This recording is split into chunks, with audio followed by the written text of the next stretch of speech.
Ni Generali Kayumba Nyamwasa umwe mu bakomeye cyane mu gisirikare cy'igihugu cy'u Rwanda ndetse wanafatanyije n'abandi batari bake mu kubohora igihugu cy'u Rwanda muri Mata umwaka w'igihumbi kimwe magana cyenda mirongo cyenda na kane no guhagarika jenoside yakorewe abatutsi yahungiye muri Afurika y'Epfo. Gusa ni nyuma y'uko inzego za gisirikare zazimukurikiranye ibyaha bitandukanye harimo no gushaka kugambirira guhirika ubutegetsi buriho mu gihugu cy'u Rwanda. Uyu mugabo rero byibazwa ko mu by'ukuri aramutse afashwe ashobora n'ubundi kuba yaza akarangiza igihano nk'uko inkiko za gisirikare z'u Rwanda zari zabigenye. Bamwe bati ese ntabwo habaho kuganira n'ubuyobozi buriho cyangwa se n'umukuru w'igihugu cy'u Rwanda uriho Perezida Paul Kagame, cyane ko banabaye igihe kitari gito muri urwo rugamba rwose twavuze rwo kubona igihugu cy'u Rwanda no guhagarika jenoside yakorewe abatutsi. Ibyo rero ni bimwe mu bitekerezo abantu baba bafite kuri Bwana Kayumba Nyamwasa ukomeje kuba muri Afurika y'Epfo, ariko kandi wagiye ugaragarwaho kenshi cyane n'imigambi yo gushaka guhungabanya umutekano w'igihugu cy'u Rwanda.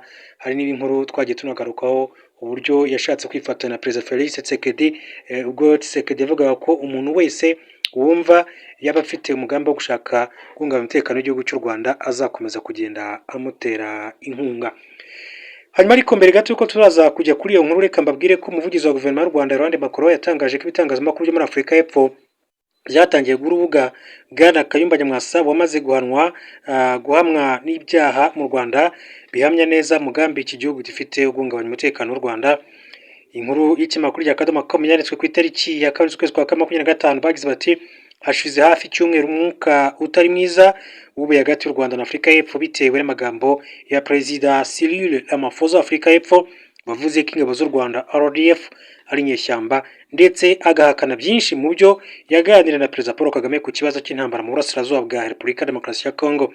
Ingabo za Afurika y'Epfo SANDF zarengaga 1500 zari ziri mu butumwa bwa SADC zifatanya na FARDC, ingabo z'u Burundi n'imitwe nka Wazalendo n'umutwe w'iterabwoba wa FDLR mu kurwanya M23 iharanira uburenganzira bw'abatutsi n'abavuga ikinyarwanda bo mu burasirazuba bwa RDC. Mibare iva ku rugamba yemeza ko SANDF igisirikare cya Afurika y'Epfo yapfushije abasirikare 10 bari mu mirwano yabereye mu bice byegereye u Rwanda, ariko Perezida Ramaphosa yabwiye mugenzi w'u Rwanda ko barashwe na FARDC aho kuba M23. Kuva aya makuru yajya hanze, abatavuga rumwe n'ubutegetsi muri Afurika y'Epfo bashyize guverinoma ya Ramaphosa ku gitutu itangira kwisobanura isiga icyasha u Rwanda.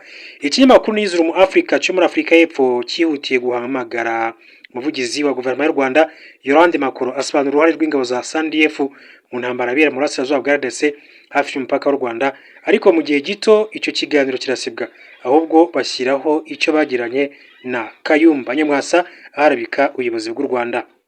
Laurent Macron hari ku itariki ya 2 Gashyantare 2025 abinyujije kuri konti ya X yahoze ari Twitter yatangaje ko gusiba ibyo yavuze kuri SANDF bagaha urubuga uyu mugabo wakatiwe n'urukiko rwa gisirikare adahari igihano cy'igifungo cy'imyaka 24 ari uguhamya umugambi mu bisha Afurika y'Epfo. Ati turabasaba gusobanurira abaturage impamvu ingabo zanyu ziri kurwana intambara ya Felix Tshisekedi, ati kongera guha rugari uyu munyabyaha ushakishwa n'ubutabera ukingirwa ikibaba na Afurika y'Epfo n'indi gihamya y'umugambi wa leta yanyu wo guhungabanya umutekano w'u Rwanda. Ingabo za SANDF zifatanyije ku rugamba na FARDC na FDLR bari bifite umugambi wo gutera u Rwanda no guhirika ubutegetsi nk'uko byagiye bitangazwa na Perezida Felix Tshisekedi mu bihe byashize, bikanahamywa na bamwe mu bagiye rero bitandukanya n'imitwe yitwaje intwaro irwana mu ngabo za leta. Minisitiri w'ububanyi n'amahanga n'ubutwererane Olivier Nduhungirehe yaraherutse kubwira ikinyamakuru ABC cyo muri Afurika y'Epfo ko nubwo Afurika y'Epfo n'u Rwanda bidahana imbibi, ingabo zayo nizifatanya n'abashaka kurugabaho ibitero ruzahangana nabo. Kayumba Nyamwasa uyobora umutwe wa RNC Rwanda National Congress yamijwe ibyaha n'urukiko rwa gisirikare adari ku itariki ya 14 Mutarama 2011. Ibyakaha yakoze birimo gushinga umutwe w'iterabwoba, kugerageza guhungabanya umutekano w'igihugu, kutubahiriza amategeko n'ibindi, nyuma yo kugaba ibitero bya grenade mu mujyi wa Kigali mu bihe bitandukanye muri 2010 byahitanye ubuzima bwa benshi. Raporo zitandukanye mu myaka ishize zagaragaje ko Bwana Kayumba Nyamwasa yari yaratangiye kwegeranya abarwanyi mu burasirazuba bwa RDC mu mugambi wo kuzatera u Rwanda. Laurent Macron ati ntituzatuma ibyo bibaho. Hari hashize igihe u Rwanda ruhamya ko ubwirinzi bwashyize ku mipaka iruhuza na RDC butazahava mbere y'uko umutwe wa FDLR urandurwa ndetse ngo havanweho imitwe y'ingabo ishaka kurungabanyiriza umutekano. Icyo gihe rero ni byinshi byakomeje kugenda binagarukwaho. Indi nkuru yanditswe n'ikinyamakuru rya Kadomo ku itariki 27 z'ukwezi kwa 9 2024 ati Bwana Kayumba Nyamwasa i Kinshasa mu mugambi wa Tshisekedi wo guhungabanya u Rwanda. Ati Bwana Kayumba Nyamwasa aherutse Kinshasa ati muri uko kwezi kwa Nzeri 2024 ataho yahuye n'abayobozi b'umutwe wa FDLR mu bikorwa biri mu mugambi mugari wa Perezida Felix Tshisekedi RDC byo guhungabanya umutekano w'u Rwanda. Icyo gihe amakuru yizewe yageraga kuri ikinyamakuru cya Kadomo nuko muri Nzeri Kayumba Nyamwasa ngo yakorera urugendo Kinshasa muri RDC ahura n'abayobozi batandukanye b'umutwe wa FDLR nyuma y'uko hari hashize igihe Perezida Felix Tshisekedi atangaje mu buryo bweruye ko yiteguye kwiyunga n'uwo wese wagira uruhare mu guhirika ubutegetsi bw'u Rwanda. Kayumba washinze RNC niwe wagize uruhare mu gushinga ihuriro rya P5 rigizwe n'imitwe y'iterabwoba igamije guhungabanya umutekano w'u Rwanda. Iri huriro ryahozemo imitwe irimo nka Amahoro PC, RNC ya Kayumba Nyamwasa, FDL Inkingi Madame Ingabire Victoire na PS Imberakuri, igice cya Maître Bernard Ntaganda na PDP Manzi. Gusa kuva ryashingwa ryagiye ricikamo ibice kubera ibibazo binyuranye. Umutwe w'iterabwoba wa Rudi Runana wagabye igitero Musanze muri 19 kigahitana inzirakarengane z'abaturage 14 wari ushamikiye kuri iri huriro. Amakuru yizewe avuga ko hashize igihe Kayumba Nyamwasa afitanye imikoranire ya hafi na Africa Toneste Misago ushinzwe ibikorwa bya FDLR mu gice cya Afrika y'Amajyepfo na Alphonse Munyarugendo wari ubarizwa muri Mozambique. Muri iyo mikoranire na FDLR Kayumba Nyamwasa afashwa bya hafi na Etienne Mutabazi na yahoze mu ngabo za Habyarimana. Mutabazi bigeze kuba kandi umuvugizi wa RNC muri 2019. Bwana Mutabazi yanabaye muri komisiyo y'amategeko n'imyitwarire mbonera mu mutwe wa RNC ndetse muri 2022 igeze kumvikana avuga ko FDLR atari ikibazo ku Rwanda.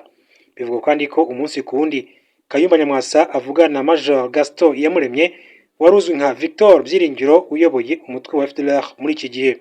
Muri gahunda nshya ya Bwana Kayumba Nyamwasa Misago ashinzwe guhuza ibikorwa byose bya FDLR ndetse niwe ugira uruhare mu bukangurambaga bwo gushaka abajya muri uyu mutwe n'ubwo gukusanya imisanzu. Munyarugendo ukorera ubucuruzi muri Mozambique ni umugabo winjiye mu gisirikare cya Habyarimana mu mwaka wa 1989 kimwe n'abandi barwanya ubuyobozi bw'u Rwanda akabarizwa mu mutwe w'iterabwoba FDLR. Azwi ku izina rya kwita Monaco Dollar, avuka mu yahoze ari commune Satinski mu ntara y'Iburengerazuba, avindimwe na Colonel Anatole Nsengiyumva wahamije ibyaha bya jenoside. Mu mwaka wa 1994 Munyarugendo yarashinzwe ikoreshwa ry'intwaro nini mu kigo cya gisirikare cya Kanombe. Yarabaye mu gisirikare cya Repubulika ya Demokarasi ya Kongo FARDC ashinzwe ibikorwa bya gisirikare mu gace ka Pweto. Urugendo rwa Kayumba i Kinshasa rushimangira umugambi mugari wa Perezida Felix Tshisekedi wo guhungabanya umutekano w'u Rwanda nk'uko yigeze kubitangaza ubwe. Mu Kuboza 2022 Tshisekedi yagize ati Abanyarwanda n'abavandimwe bacu atahubwo bakeneye ubufasha bwacu kuko baraboshywe, bakeneye ubufasha bwacu ngo tubabohore.